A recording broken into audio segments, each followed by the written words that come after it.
Hello everyone, welcome to this session.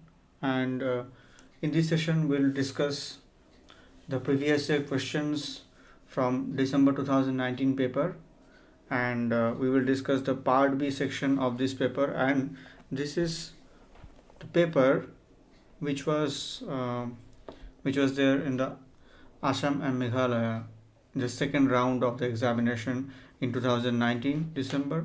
So this is a separate paper from the earlier one which you saw in my previous two classes, previous two videos.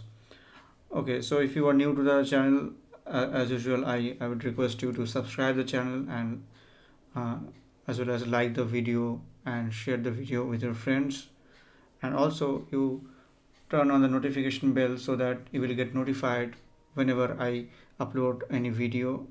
Okay, so you will get updated instantly. So let's start today's session, and for your better understanding I will uh, give you the explanation in Hindi and English both.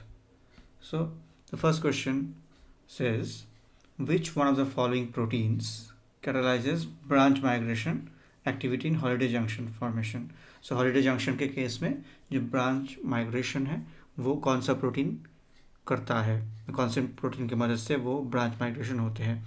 तो यहाँ पे जो option है, और उस option में आपको ये भी पता होना चाहिए कि जो बाकी जो यहाँ पे प्रोटीन की बात कर रहे हैं उसका फंक्शन क्या है. Okay, so I will tell you that. मैं आपको वो भी बता दूंगा.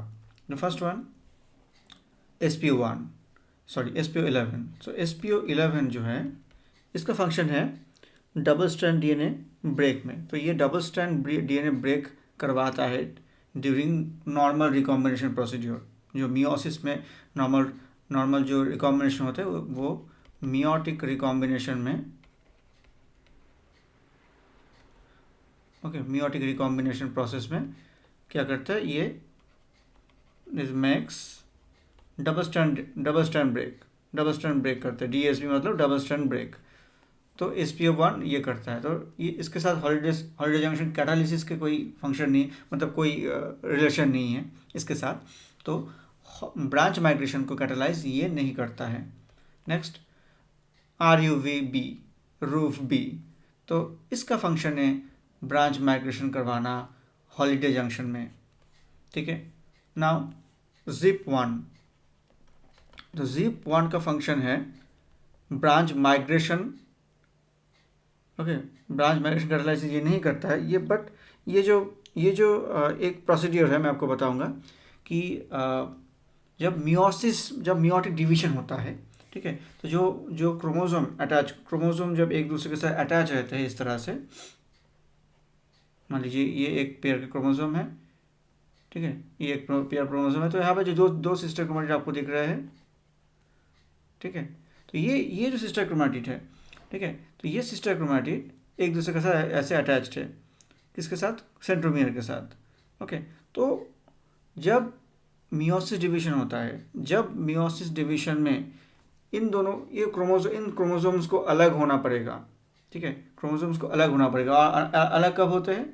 फॉर एग्जांपल ऐसे है, इस तरह से स्पिंडल अटैच्ड है इन दोनों के साथ, दो पोल के, पहले पोल के, सेकंड पोल के. तो ये तभी सेपरेशन होंगे जब एनाफेज होता है. राइट, एनाफेज में ये सेपरेशन होते हैं. बट उससे पहले प्रोफेज और मेटाफेज में तब तो ये लोग सेपरेट नहीं होते हैं. और मेटाफेज में भी स्पिंडल अटैच्ड हो जाते हैं. या फिर एक नॉर्मल क्रोमोसोम, अगर आप ऐसे एक नॉर्मल क्रोमोसोम देखेंगे, सो ऐसा क्यों है कि ये नॉर्मल क्रोमोसोम है, इनके दो सिस्टर क्रोमैटिड नॉर्मली सेपरेटेड क्यों नहीं हो जाते? तो उसके लिए इन दोनों को टिथर करके, इन दोनों को एक साथ जोड़ के रखने वाला जो प्रोटीन है उसका नाम है ZIP1. ठीक है, वो प्रोफेज में और मेटाफेज में जब तक वो उसका सेपरेशन ना हो तब तक वो उसको अटैच करके रखता है. तो ये ZIP1 का फंक्शन है. तो डेफिनेटली ब्रांच माइग्रेशन के साथ इसका कुछ रिलेशन नहीं है. एंड RUVC जो है, ये जो हॉलिडे जंक्शन है ना, जो यहाँ पे लिखा गया हॉलिडे जंक्शन पहले जो बन जाता है, जब बन जाते हैं उसके बाद ब्रांच माइग्रेशन वगैरह होते हैं. But after the completion of recombination इस हॉलिडे जंक्शन को रिजॉल्व करना, इसका रेजोल्यूशन करना, इसको रिजॉल्व करने का फंक्शन कौन करता है? RUVC। फंक्शन होने के बाद हॉलिडे जंक्शन रेजोल्यूशन का काम करता है।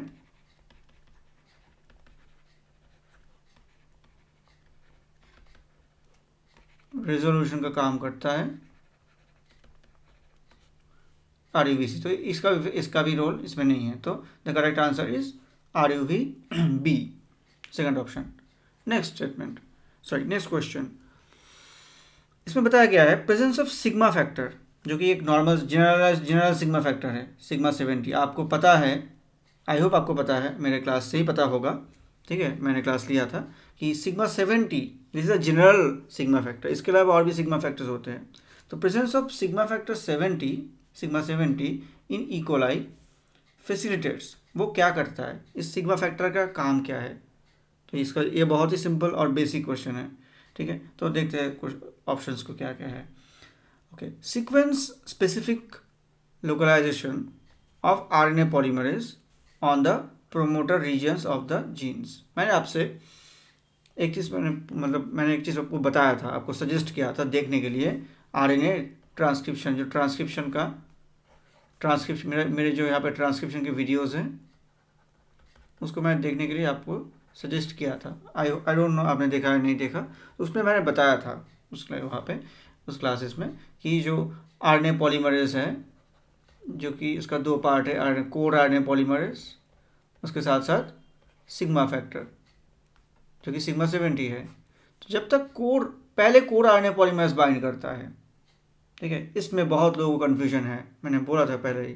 आप अगर कन्फ्यूज है तो क्लास देख लीजिए, ठीक है, तब आपको क्लियर हो जाएगा। पहले कोर RNA पॉलीमरेज बाइंड करता है, उसके बाद सिग्मा 70 बाइंड करता है। तो कोर RNA पॉलीमरेज बाइंड करने के बाद वो तुरंत प्रोमोटर को नहीं पहचान पाता है। तो स्पेसिफिक लोकलाइजेशन के लिए स्पेसिफिकली उस प्रोमोटर के ऊपर RNA पॉलीमरेज को लाने के लिए जो फंक्शन करता है वो है सिग्मा 70। अगर ये बाइंड नहीं करे, जब तक ये बाइंड नहीं करेगा तब तक कोर RNA पॉलीमरेज, जिसका काम है ये पूरा का पूरा मतलब ट्रांसक्रिप्शन को इनिशिएट करना, तब तक इनिशिएशन नहीं होगा, तब तक प्रॉपर रिकॉग्निशन नहीं होगा, जब तक सिग्मा वहाँ पे बाइंड नहीं करता है। तो sequence specific localization of RNA polymerase is true. Next, phosphorylation, sigma 70 का यहाँ पे काम बता रहा है कि phosphorylation of C terminal tail of the RNA polymerase, जो RNA पॉलीमरेज के CTD टेल है, ये जो CTD टेल है इसको फॉस्फोराइलेट करता है। बताया गया है कि सिग्मा 70 नहीं, बिल्कुल नहीं। इंटरेक्शन ऑफ बीटा सब unit of RNA polymerase, RNA polymerase के जो RNA पॉलीमरेज, जो बैक्टीरियल RNA पॉलीमरेज के जो दो बड़े बड़े सब यूनिट है, बीटा एंड जो जिसको हम कैटालिटिक सब यूनिट बोल सकते हैं, बीटा एंड बीटा प्राइम, ठीक है। बताया गया interaction of beta prime of RNA polymerase with alpha, alpha के साथ बीटा का जो एसोसिएशन है उसके लिए सिग्मा फंक्शन करते नहीं। जो अल्फा बीटा है वो तो कोर का पार्ट है, वो तो अलग है, लेकिन सिग्मा बाद में आता है। So interaction of beta subunit with alpha subunit नहीं करता है ये। Next, interaction of omega prime subunit with beta prime alpha 2, जैसे मैंने बोला कि बीटा एक होता है बीटा, एक होता है, ऐसे दो होते हैं बीटा प्राइम, एक होता है बीटा प्राइम, इसके साथ होते हैं दो अल्फा, और उसके साथ बाद में आते हैं यहाँ पे ओमेगा, ठीक है, उसके बाद ओमेगा प्राइम, उसके बाद आते हैं सिग्मा। तो interaction of omega with beta prime complex, इसका भी फंक्शन सिग्मा का ये फंक्शन भी नहीं है, ठीक है। जो यहाँ पे ओमेगा है, हम बोल सकते हैं जो ओमेगा है इसका फंक्शन है इस कोर के साथ, ये जो कोर आपको दिख रहा है, कोर के साथ जो सिग्मा, जब बाद में सिग्मा आता है, सिग्मा कोर RNA पॉलीमरेज के साथ बाइंड करता है, उस बाइंडिंग में कोर विथ सिग्मा, इस बाइंडिंग में ओमेगा हेल्प करता है, ठीक है। अगर आप नहीं जानते थे तो जान लीजिए, मैंने और एक इन्फॉर्मेशन आपको दे दिया। तो यहाँ पे करेक्ट आंसर कौन सा है? First one. Next, bacterial ribosomes consist of 30S and 50S ribosomal subunit, ठीक है। The translating monosome has a sedimentation value. अभी मोनोसोम मतलब देखिए 30S प्लस 50S, ठीक है, मिलके बन जाते हैं राइबोसोम, जो कि जिसका आपको पता है, जिसका जो पूरा S वैल्यू है वो है 70S, नॉट 80। यहाँ पे 50 प्लस 30 करेंगे तो कितना आता है? 80। बट यहाँ पे पूरा जो होल राइबोसोम है, जिसको हम यहाँ पे मोनोसोम बोल रहे हैं, ये है 70S का। तो इसका वैल्यू क्या है, किस लिए है, इसके बारे में कुछ स्टेटमेंट है, आपको बताना है कौन सा करेक्ट है। बताया गया 70s होगा, बताया गया 70s होगा, इसका वैल्यू डेफिनेटली 70s होगा।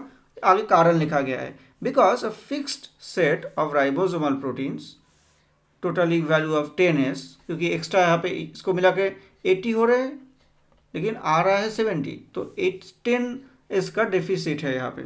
सो because a fix set of ribosomal protein totalling value of 10s are removed when 30s and 50s subunits interact with each other. जो ये लोग इंटरेक्ट करते हैं, ये दोनों इंटरेक्ट करते हैं तो क्या होता है, तो मतलब एक एडिशनल मतलब जो प्रोटीन का सेट है बताया गया है कि वो रिमूव हो जाते हैं। ठीक है, नेक्स्ट में पढ़ते हैं। नेक्स्ट बताया गया है 70s, बिकॉज 70s हो रहा है because the interaction between two subunit 30 and 50 excludes some surface area decreases the overall resistance of movement through the medium. जब ये बाइंड कर रहा है इन दोनों के साथ, ये 30 और 50 जब बाइंड कर रहा है तो बताया गया है कि बाइंडिंग के दौरान ये कुछ सरफेस एरिया को एक्सक्लूड कर देता है, छोड़ देता है। Okay, decreasing the overall resistance of movement through the medium, और इसके वजह से जो मीडियम के थ्रू उसका मूवमेंट होता है वो स्लो हो जाता है। ठीक है, तो इसके वजह से मतलब जो सेडिमेंटेशन वैल्यू है वो 80 के बदले सेडिमेंटेशन वैल्यू 70 आ जाते हैं। ऐसा इनका कहना है स्टेटमेंट का। नेक्स्ट 80s बताया कि 80s होगा, नहीं 80s तो होगा ही नहीं। 50 और 30 मिला के कभी भी उसका सेडिमेंटेशन वैल्यू मोनोसोम का 80 तो नहीं होगा, तो 80 से ही ये स्टेटमेंट गलत हो गया, ये ऑप्शन गलत हो गया ना। फोर्थ 50s बता रहा है कि इन दोनों से 30 और 50 से हमें सेडिमेंटेशन वैल्यू मिलेगा, दोनों का मिला के जब एक पूरा का पूरा राइबोसोम बन रहा है मोनोसोम, उसका सेडिमेंटेशन वैल्यू मिलेगा 50s। ये भी गलत है, 50s भी नहीं मिलेगा, हमें 70s मिलेंगे। अभी हमारे पास ऑप्शन है दो, पहला और दूसरा। पहले में बताया गया है कि जब ये लोग बाइंड करते हैं, मतलब दोनों जब एक साथ अटैच होते हैं, तो कुछ ribosomal protein, fixed set of ribosomal protein are removed when 30 and 50 subunits interact. तो कोई भी प्रोटीन रिमूव्ड नहीं होते हैं इसके इंटरेक्शन के दौरान कोई भी प्रोटीन रिमूव नहीं होते हैं, तो ये गलत। तो वही मतलब करेक्ट जो ऑप्शन है, करेक्ट जो आंसर है वो यही है कि जब दोनों इंटरेक्ट करते हैं तो जो टोटल सरफेस एरिया है उस सरफेस एरिया को वो एडजस्ट कर लेते हैं, थोड़ा सा छोटा कर लेते हैं। मतलब कन्फर्मेशन डेफिनेटली दोनों अटैच होते हैं तो कुछ कन्फर्मेशनल चेंज होंगे उनमें। ठीक है, और उस इंटरेक्शन के दौरान ये सरफेस टोटल जो सरफेस एरिया है उसको क्या हो रहा है, वो उसको थोड़ा सा वो छोड़ दे रहे हैं, मतलब थोड़ा सा कम सरफेस एरिया थोड़ा सा कम हो रहा है, तो उसकी वजह से जो ओवरऑल रेजिस्टेंस है, ठीक है, तो रेजिस्टेंस जो है वो भी कम हो रहा है। इसके वजह से वो 80 के जगह पे 70, थोड़ा सा उसका मूवमेंट फास्ट हो जाता है। 80 मतलब थोड़ा सा ज़्यादा, मतलब 80 मतलब थोड़ा सा कम मूवमेंट थोड़ा सा कम होगा, और 70 मतलब मूवमेंट थोड़ा सा ज़्यादा होगा। तो the correct answer is second one. I hope you understood.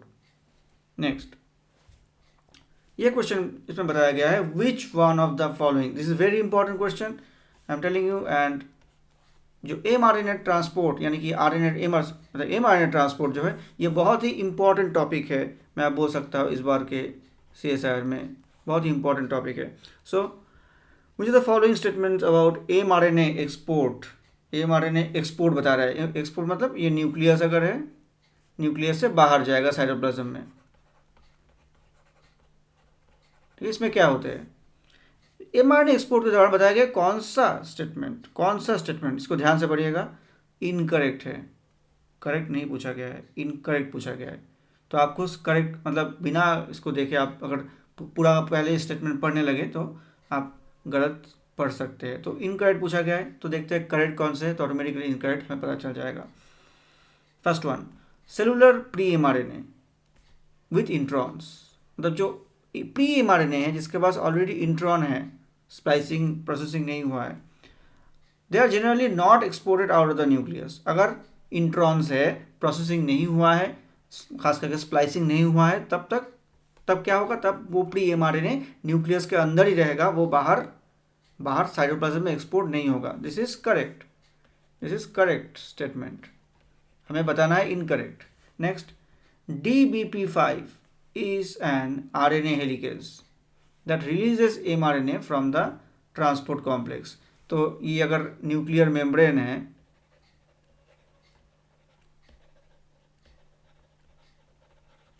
ये अगर न्यूक्लियस है,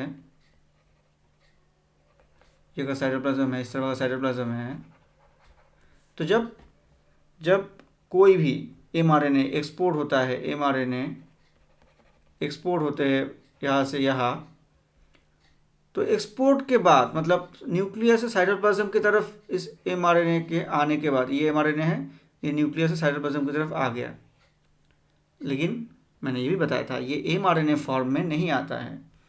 जिस फॉर्म में आते हैं उसको बोलते हैं mRNP फॉर्म।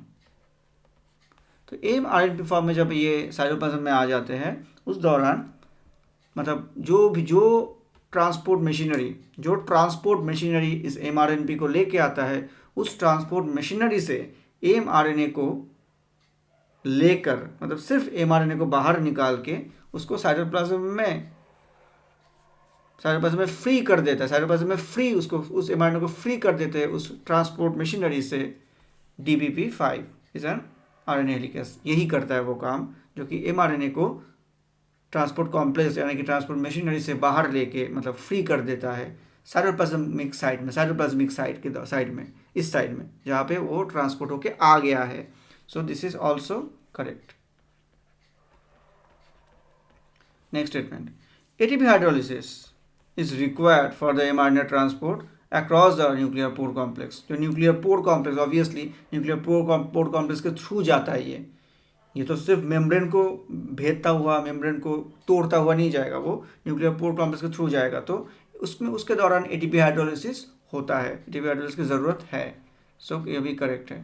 तो एक ही बचा है हमारे पास, पढ़ते हैं क्या है। फिनाइल ग्लाइसिन, जिसको आप इस नाम से भी जानेंगे, अगर आपने पढ़ा होगा ये टॉपिक, ये कॉन्सेप्ट तो आप जानते होंगे। FG प्रोटीन्स, तो FG domain rich protein, FG domain होते हैं, इसको बोलेंगे FG प्रोटीन्स, ठीक है। फिनाइल अलानिन ग्लाइसिन जो कि सिंगल लेटर कोड है। So FG proteins of the nuclear pore complex मतलब बोला गया है are not involve in the mRNA transport export. mRNA export में ये बताया गया कि इन्वॉल्व नहीं होते हैं, बट ये इन्वॉल्व होते हैं। तो दिस इज इनकरेक्ट स्टेटमेंट, और यही हमें यहाँ पे बताना था। तो fourth is the right option with respect to this question. I hope आपको समझ आ गया। ये जो mRNA ट्रांसपोर्ट, mRNA एक्सपोर्ट है, ठीक है, इसके ऊपर एक क्विक जो कॉन्सेप्चुअल क्लास है कल आएगा, आप उसको ज़रूर देखना, ठीक है। कल वो वीडियो यहाँ पे आएगा, प्लीज़ आप लोग अपडेटेड रहिए, ठीक है। नोटिफिकेशन बेल को अभी तक अगर आपने ऑन नहीं किया है तो ऑन कर लीजिए, उससे पहले आपको सब्सक्राइब भी करना पड़ेगा, तो अभी तक नहीं किया है तो कर लीजिए, और साथ साथ लाइक कीजिए, वीडियो को शेयर कीजिए अपने दोस्तों के साथ, ताकि वो भी इन क्लासेस का लाभ उठा सके। I hope you are liking this classes, and आपको इन डिस्कशन से पता चल रहा है कि कितना डेप्थ अंडरस्टैंडिंग, कितना डिटेल अंडरस्टैंडिंग आपके पास होना चाहिए to interpret a question clearly.